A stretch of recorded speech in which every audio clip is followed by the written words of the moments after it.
A partir de hoje, você poderá trabalhar de onde quiser. Vai começar podendo ganhar pelo menos R$ 1.000 logo no primeiro mês.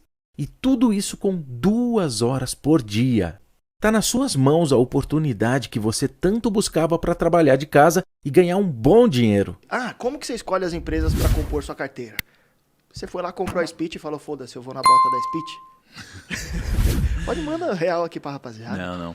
Cara, eu, assim, de uns tempos pra cá, eu tenho aberto poucas novas posições, assim, né? Porque quando você tá começando, é muito gostoso você olhar para uma empresa e se aprofundar nela, a novidade, né? Com o passar do tempo, chega uma hora que você começa a olhar para as novas e começa a deixar de acompanhar as antigas. Então, você começa a ter muita diversificação, né? Então, a minha tendência hoje está uma tendência de começar a diminuir um pouco mais e concentrar um pouco mais as posições, né? Mas, cara, como que eu escolho, né? Eu penso, primeiro, uma alocação muito estrutural, né, cara? Então, assim, poxa, dentro das classes que eu tenho, né, de ações, real estate, etc., eu geralmente tendo a pegar ações de segmentos diferentes. Tá? E eu geralmente tendo a excluir empresas muito grandes também da minha análise. Eu gosto de empresas menores. Tá? Porque as empresas grandes elas têm mais simetria. As empresas menores têm mais assimetria. Né? Então, por exemplo, você vai pegar uma Petrobras, não sei, deve ter talvez 30 casos de análise cobrindo, não sei. Sim. Aí você pega uma empresa pequena, na época que eu comprei a primeira vez Sinqia, devia ter uma casa de análise cobrindo Sinqia. Então, você tem muito mais assimetria, o preço está muito mais errado. Ou para cima ou para baixo. Né? Então, você tem prêmios maiores.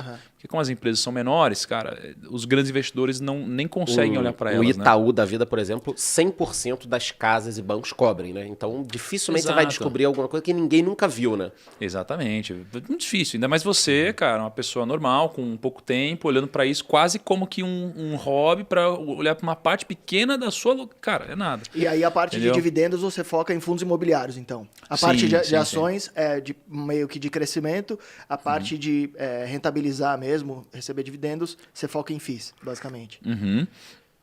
E aí, cara, geralmente o que eu faço? Né?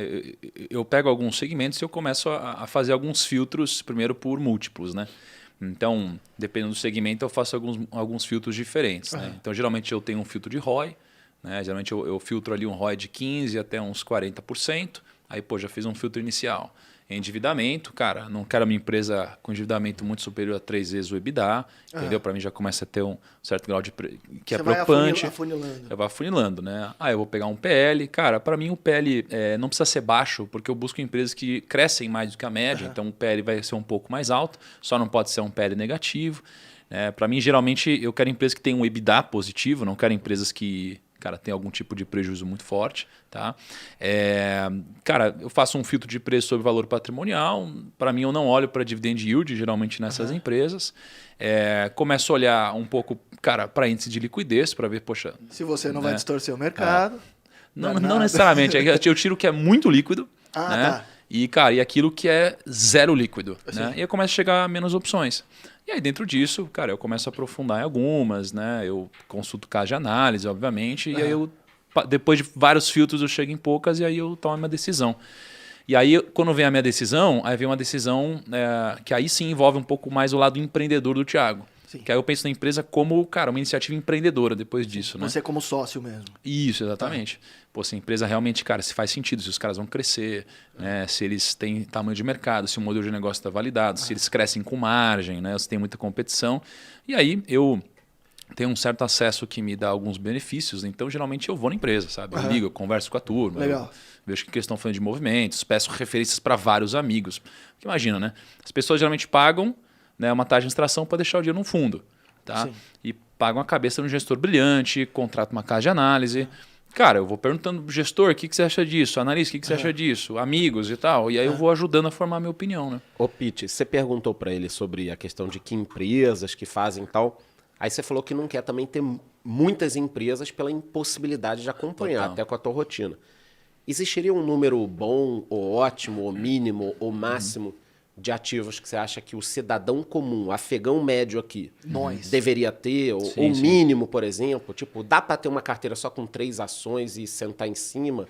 Ou ter 25 ações é muito? O que você poderia falar sobre isso? Cara, assim, se a gente pudesse prever o futuro, a gente escolheria uma única ação, né? Como a gente não consegue fazer isso, a gente tende a diversificar.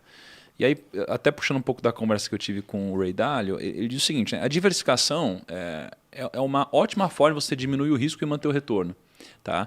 E quando você olha para uma diversificação, ela tende, para trazer mais resultado, a ter que exigir uma correlação muito baixa ou até negativa, tá? Para que uma diversificação faça sentido. Então, por exemplo, se eu tiver Itaú, Bradesco, Santander, Banco do Brasil, eu não estou diversificando. Porra nenhuma. Né? Então, eu preciso pegar, primeiro, ativos que eles estão descorrelacionados.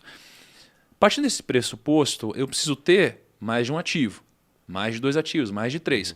Na minha conta, eu sempre busquei algo próximo de 8 a 13, no máximo 15 empresas.